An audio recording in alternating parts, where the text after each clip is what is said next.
لبيك اللهم لبيك।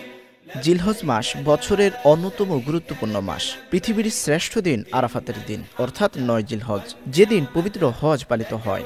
জিলহজ মাসের মহাপূর্ণ একটি দিন হল ৯ তারিখ। হাদিসের ভাষ্য অনুযায়ী এই দিনটির নাম হল ইয়ামুল আরাফা। এই দিনটি হজের মূল দিন। আরাফার ময়দানে হাজী সাহেবদের অবস্থান এই দিনেই হয়ে থাকে। আল্লাহ তাআলা এই দিনকে বিশেষ সম্মানে ভূষিত করেছেন। দ্বীন ইসলাম পূর্ণতার ঘোষণা দিয়েছেন এই দিনেই। এই দিনেই অবতীর্ণ হয়েছে কুরআনুল কারীমের সর্বশেষ আয়াত, আজ তোমাদের জন্য তোমাদের দিন পূর্ণাঙ্গ করলাম এবং তোমাদের প্রতি আমার নিয়ামত পরিপূর্ণ করলাম এবং ইসলামকে তোমাদের দিন হিসেবে মনোনীত করলাম। এদিনে বান্দার দিকে রবের রহমতের জোয়ার প্রবল বেগে উৎসারিত হয়। অসংখ্য বান্দাকে তিনি ক্ষমা করে থাকেন এই দিনে।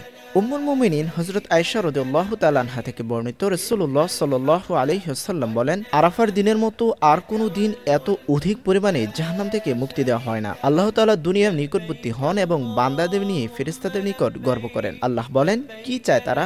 জাবের রাদিয়াল্লাহু তাআলা আনহু থেকে বর্ণিত আরেক বর্ণনায় রয়েছে, আল্লাহ তাআলা নিকটতম আসমানে আসেন এবং পৃথিবীবাসীকে নিয়ে আসমানের অধিবাসী অর্থাৎ ফেরেশতাদের সাথে গর্ব করেন এবং বলেন, আমার বান্দাদের দেখো, তারা হজের জন্য এলোমেলো চুল ও ধুলিময় অবস্থায় দূর দিগন্ত থেকে এসেছে। তারা আমার রহমতের আশা করে, অথচ আমার আযাব দেখেনি। সুতরাং এমন কোনো দিন দেখা যায় না যাতে আরাফাতের দিনের তুলনায় জাহান্নাম থেকে অধিক মুক্তি দেওয়া হয়।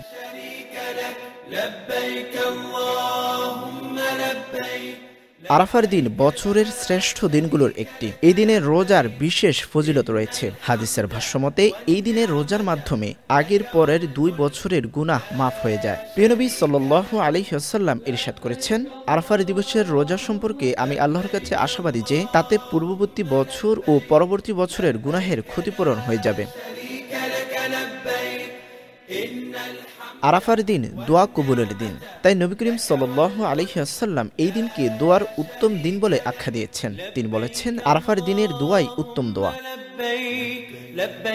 পরিশেষে বলা যায়, প্রত্যেক মুসলমানের উচিত হবে এই দিনে মহান আল্লাহকে খুশি করার সাধ্যমতো সব পন্থা অবলম্বন করা, রোজা রাখা, বেশি বেশি দোয়া, জিকির ও তওবা ইস্তেগফার করা এবং তাকবীরে তাশরিকের আমল করা। রাকিবুল ইসলাম, চ্যানেল আই। বান্ডেল থাকলে প্রতি সেনমানিতে টাকা বাঁচবে। বিকাশ সেনমানি বান্ডেল কিনে জিতুন প্রতি লেনদেনে।